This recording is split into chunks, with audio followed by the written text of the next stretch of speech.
नमस्कार, मैं सुनैना कश्यप और आप देख रहे हैं KH लाइव हिमाचल। अब आप कहेंगे कि कांग्रेस अध्यक्ष के लिए नित दिन हम नए नाम लेकर आ जाते हैं। देखिए, अब कांग्रेस में किसी एक नाम पर सहमति बने तो गाड़ी कुछ आगे भी बढ़े।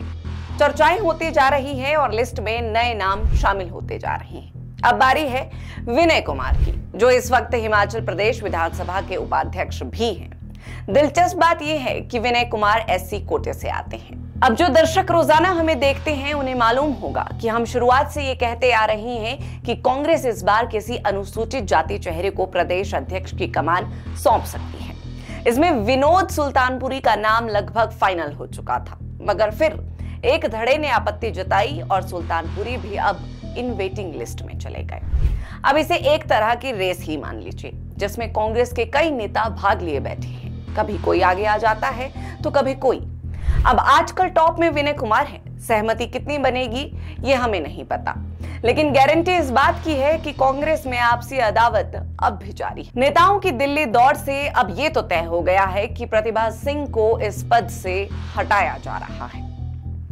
अब सवाल नए अध्यक्ष का है, जिसको लेकर कांग्रेस में घमासान मचा हुआ है।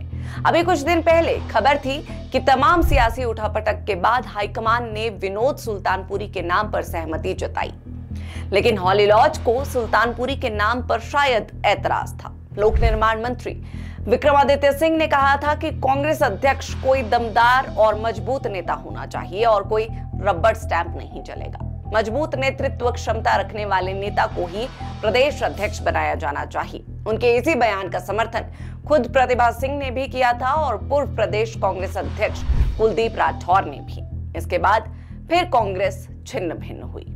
अब हाल फिलहाल में जब उप मुख्यमंत्री मुकेश अग्निहोत्री और लोक निर्माण मंत्री विक्रमादित्य सिंह दिल्ली पहुंचे, तो इसके बाद मुख्यमंत्री सुखविंदर सिंह सुक्खू भी दिल्ली चले गए। ऐसे में मुख्यमंत्री के एकाएक दिल्ली जाने से सियासी गलियारों में चर्चाओं का माहौल गर्म हो गया। सीएम के दिल्ली दौरे के अंदर खाते कई मायने निकाले जा रहे हैं। मंत्री विक्रमादित्य सिंह ने दिल्ली में पार्टी नेताओं से मुलाकात के दौरान अपना पक्ष रखा है कि यदि प्रदेश कांग्रेस के अध्यक्ष पद पर कोई बदलाव होता है तो किसी कद्दावर नेता को ही ये कमान सौंपी जाए। इसके बाद मुख्यमंत्री ने भी दिल्ली में पार्टी की प्रदेश प्रभारी रजनी पाटिल, दोनों सह प्रभारियों सहित अन्य नेताओं से मुलाकात कर सत्ता संगठन से जुड़े मसलों पर चर्चा की। लगातार 2 दिन रजनी पाटिल से सीएम सुक्खू की बैठक दिल्ली में हुई। ऐसे में माना जा रहा है कि इसी हफ्ते प्रदेश कांग्रेस के नए सिरे से गठन पर मोहर लग सकती है। वहां मुख्यमंत्री सुखविंदर सिंह सुक्खू के साथ प्रभारी रजनी पाटिल की चर्चा हुई है। सूचना है कि सीएम सुक्खू की राहुल गांधी और प्रियंका गांधी से मीटिंग नहीं हो पाई है। उधर सियासी माहिर बताते हैं कि पार्टी हाईकमान द्वारा डिप्टी स्पीकर विनय कुमार को भी दिल्ली बुलाया गया और मंगलवार को विनय दिल्ली गए भी। अब विनय दिल्ली गए तो फिर तरह तरह के अनुमान लगने लाजमी थे, क्योंकि सुनने में आ रहा है कि हाईकमान चाहता है कि प्रदेश अध्यक्ष की कमान किसी अनुसूचित जाति को मिले। इसीलिए SC वोटर साधने के लिए सीएम सुक्खू ने कसौली से विधायक विनोद सुल्तानपुरी और भोरंज से सुरेश कुमार का नाम आगे किया था, मगर इन दोनों नाम पर प्रदेश कांग्रेस के ज्यादातर सीनियर नेताओं ने कम अनुभव की वजह से आपत्ति जताई। लिहाजा अब विनय कुमार का नाम आगे किया गया है। संभव है कि अब SC वोटर को साधने के लिए कांग्रेस हाईकमान रेणुकाजी विधानसभा सीट से विधायक और विधानसभा उपाध्यक्ष विनय कुमार को पार्टी की जिम्मेदारी सौंप सकती है। विनय कुमार की दावेदारी अब क्षेत्रीय लिहाज से देखी जाए तो संतुलन बिगाड़ सकती है, क्योंकि विनय भी शिमला संसदीय क्षेत्र से ही आते हैं और सुक्खू सरकार में शिमला का सियासी वजन पहले ही ज्यादा है।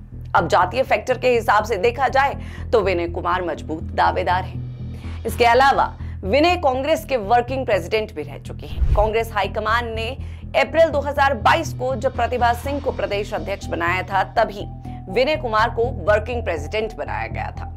तब कांग्रेस ने 4 वर्किंग प्रेसिडेंट बनाए थे: हर्ष महाजन, राजेंद्र राणा, पवन काजल और विनय कुमार। इनमें से 3 वर्किंग प्रेसिडेंट पहले ही भाजपा में जा चुके हैं।